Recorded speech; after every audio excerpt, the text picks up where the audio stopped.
Assalamualaikum warahmatullahi wabarakatuh. Hello everybody, welcome back to our Prakarya class with me, Mem Sarah. To continue our lesson, please check this out. Assalamualaikum warahmatullahi wabarakatuh. Halo anak-anak semua, jumpa lagi dengan Ibu Sarah di mata pelajaran Prakarya. Nah, sebelum kita mulai videonya, hendaknya kita membacakan basmalah terlebih dahulu. Bismillahirrahmanirrahim. Baiklah, Prakarya kelas 8. Kita masih membahas tentang kerajinan dari bahan lunak, masih di materi bab 1, tapi lanjutan yang kedua. Nah, kemarin minggu lalu kita udah mempelajari syarat-syarat perancangan benda kerajinan sama kerajinan bahan lunak alam. Nah, sekarang kita membahas tentang kerajinan bahan lunak buatan serta kemasan produknya. Saksikan video selanjutnya. Oke dah. Nomor 2, kerajinan bahan lunak buatan.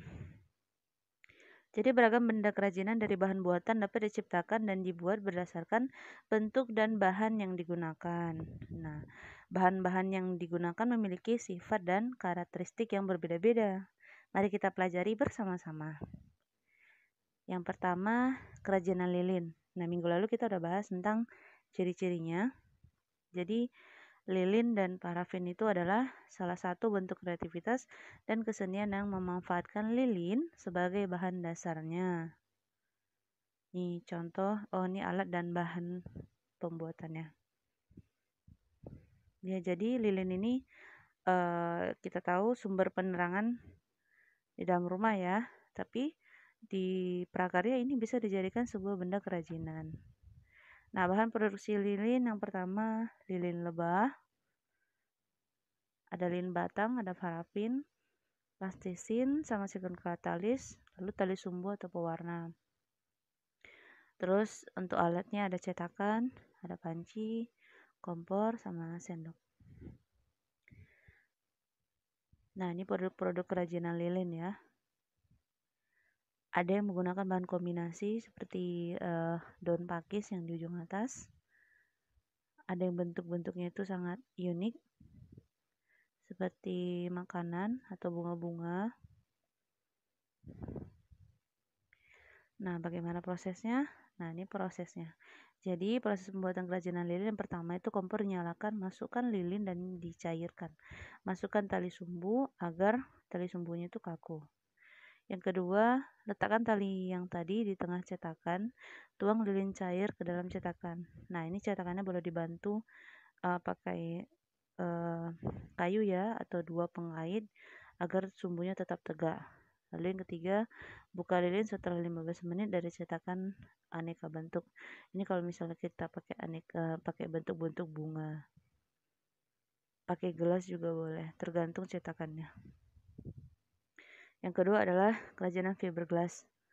Nah, fiberglass itu serat gelas berupa kaca cair yang ditarik menjadi serat tipis.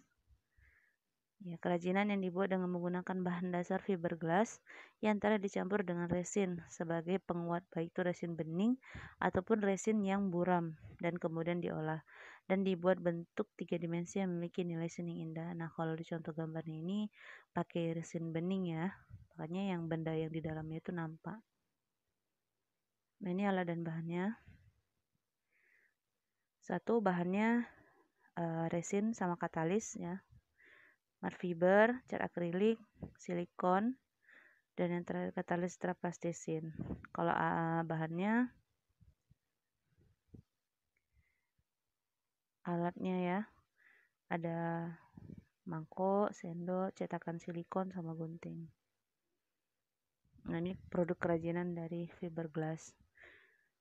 Ya, sepertinya kita udah pernah sering lihat ya nak ya. Dan ini kita baru tahu ternyata ini terbuat dari fiberglass. Gitu. Paling banyak itu yang kayak souvenir-souvenir ini ya. Souvenir kerajinan tangan.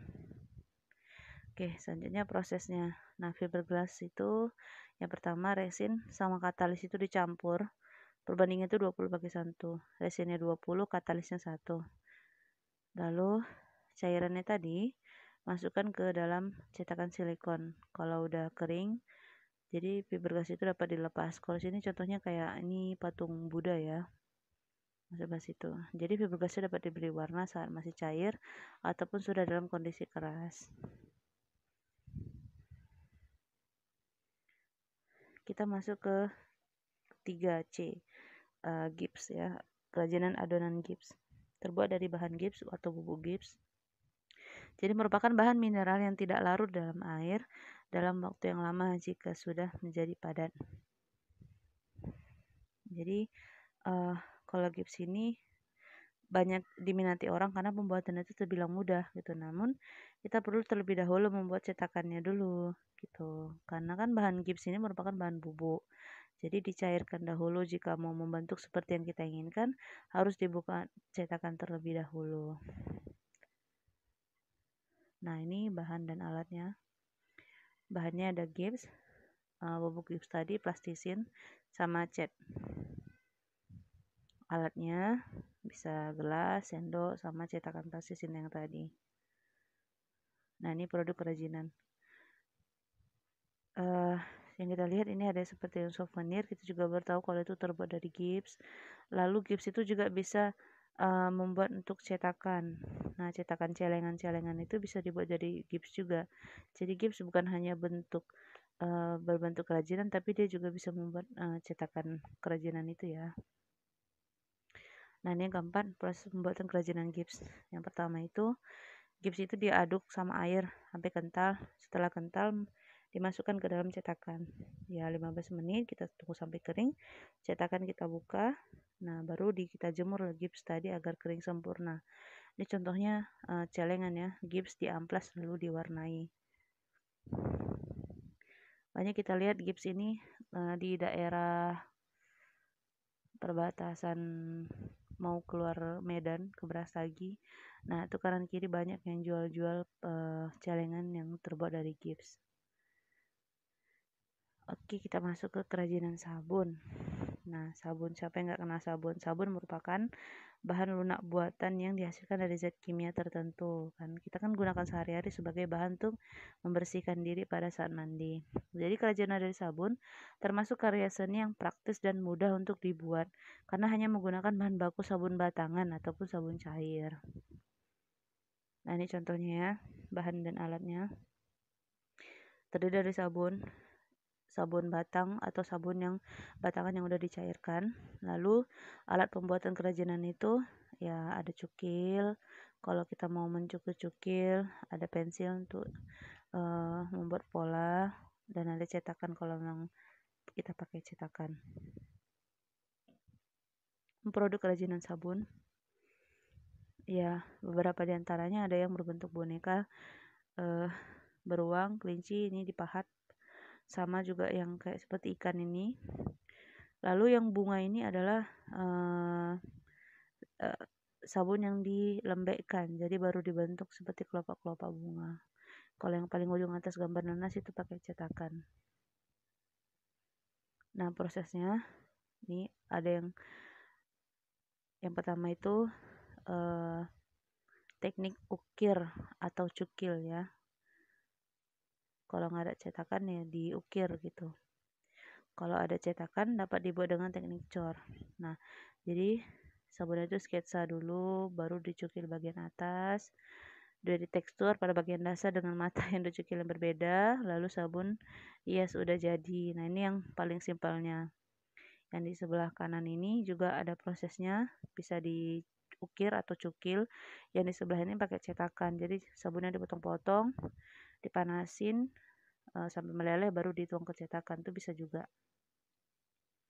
Kita masuk ke polymer clay ya. Polymer clay atau plastisin ya. Jadi kalau di Amerika ini jenis bahan ini sangat populer. Nah, semacam adonan yang udah dicampur sama bahan tertentu sehingga mirip menjadi adonan kue. Nah, ini kan kerajinan tangan ini mudah dibentuk menjadi boneka lucu, bunga, sama hiasan gitu ya kan. Nah, ya jadi polymer clay ini semacam adonan yang udah dicampur dengan bahan tertentu jadi mirip adonan kue. Oke. Selanjutnya ini bahan dan alatnya. Kalau kita mau buat kerajinan dari plastisin, Bahannya sini ada polymer clay, kotak serbaguna yang akan dihias, ini pakai kotak serbaguna. Kalau nggak aneka kelengkapan aksesoris ini opsional ya nak ya. Lalu yang kedua alatnya, ya alat cuki, alat cetak, alat untuk menyukil-nyukil sabun tadi juga bisa dipakai, atau alat potong. Baru yang B ini kayak cetakannya, alat cetaknya. Nah ini produk-produknya, bisa kita lihat sangat beraneka ragam, bisa dibuat jadi gelang dan yang lain-lain ya. Toples juga bisa dihias di toples. Oke, jadi prosesnya itu polymer clay dibentuk pakai tangan, pakai kombinasi bentuk. Lalu kalau ini buat manik-manik ya contohnya, jadi satu manik-manik diberi lubang dengan kawat. Nah kalau polymer clay ini ada tahap yang namanya pemanggangan ya, jadi kita panggang di atas oven untuk jenis polymer clay yang dipanaskan. Jadi yang gambar terakhir ini udah selesai nih, jadi gelang atau kalung sesuai selera. Nah ini kita udah selesai tentang kerajinan bahan lunak yang buatan. Kita masuk pembahasan terakhir ini dari bab ini, yaitu kemasan produk kerajinan bahan lunak. Jadi kemasan dapat diartikan sebagai wadah atau pembungkus yang berguna mencegah atau mengurangi terjadinya kerusakan-kerusakan pada bahan yang dikemas atau yang dibungkusnya itu. Nah ini ada 3 yang fungsinya. Jadi produk yang dikemas biasanya itu lebih bersih, lebih menarik dan tahan terhadap kerusakan. Yang kedua, kemasan itu menarik, jadi dapat memikat dan menarik perhatian konsumen. Otomatis menambah daya tarik produk kan. Yang terakhir, kemasan merupakan satu-satunya cara perusahaan membedakan produknya atau ciri pembeda produk. Jadi kemasan dapat menambah nilai jual produk juga. Nah ini contoh kemasan kerajinan bahan lunak alam dan buatan ya. Contoh yang pertama. Nah ini kayak lilin tadi dikemas jadi bentuk yang kayak roti gitu. Lalu di sebelahnya juga ada boneka sisir dikemas pakai keranjang cantik. Lalu yang di sampingnya juga ada bunga-bunga yang dikemas pakai ini lilin ya, lilin bunga tapi dikemas pakai plastik juga, yang di atas ada tatakannya, kalau di bawah cuma ditempel-tempel terus dikasih namanya. Lalu yang di tengah huruf A ini ada fiberglass ya, kerajinan dari fiberglass. Jadi kelopak-kelopak bunga itu disusun baru dikasih resin bening. Kalau di sebelahnya ini resinnya yang resin buram. Nah, jadi dia berwarna emas, satu lagi berwarna silver ya, dikemas pakai plastik. Jadi di bawahnya juga ada kertas. Ini sering kita lihat di toko-toko kerajinan tangan ya. Ini juga contohnya ya, celengan dari gips tadi dibentuk di kotak plastik. Kalau di sebelahnya ini seperti souvenir pernikahan. Lalu bunga-bunga ini bunga dari kerajinan sabun dikemas pakai plastik ya, kayak kuntum-kuntum gitu per kuntumnya. Bawahnya juga sabun. Nah ini ada kerajinan wayang dikemas pakai kotak yang dalamnya dikasih kain. Nah ini ada juga sabun di atasnya dikemas pakai kotak-kotak lucu gambar bebek. Nah di sebelah juga ada polymer clay ya, dikemas pakai kotak mika, plastik bening mika, kayak souvenir nikahan gitu. Terus yang terakhir ini dari clay nggak salah ya, berbentuk rumah. Nah jadi udah selesai nih. Jadi kita telah mempelajari seluruh pelajaran tentang bahan lunak alam, baik yang alami maupun buatan. Kita juga udah bahas syarat-syaratnya, sama yang terakhir tadi kemasannya. Nah selanjutnya kita mulai untuk mencoba praktik membuat salah satu kerajinan bahan lunak alam. Bagaimana penjelasannya? Saksikan video selanjutnya. Nah ini untuk materi minggu depan ya, insya Allah. Kita akan pelajaran berikutnya adalah kita akan membuat praktik kerajinan bahan lunak alam. Nah nanti Ibu akan tentukan kita akan membuat apa nih ya. untuk minggu depan. Oke, itu saja pelajaran kita minggu ini. Terima kasih sudah menyaksikan videonya. Mudah-mudahan ada manfaatnya. Kita tutup dengan bacaan hamdalah. Alhamdulillahirabbil alamin. Jumpa lagi minggu depan. Wassalamualaikum warahmatullahi wabarakatuh.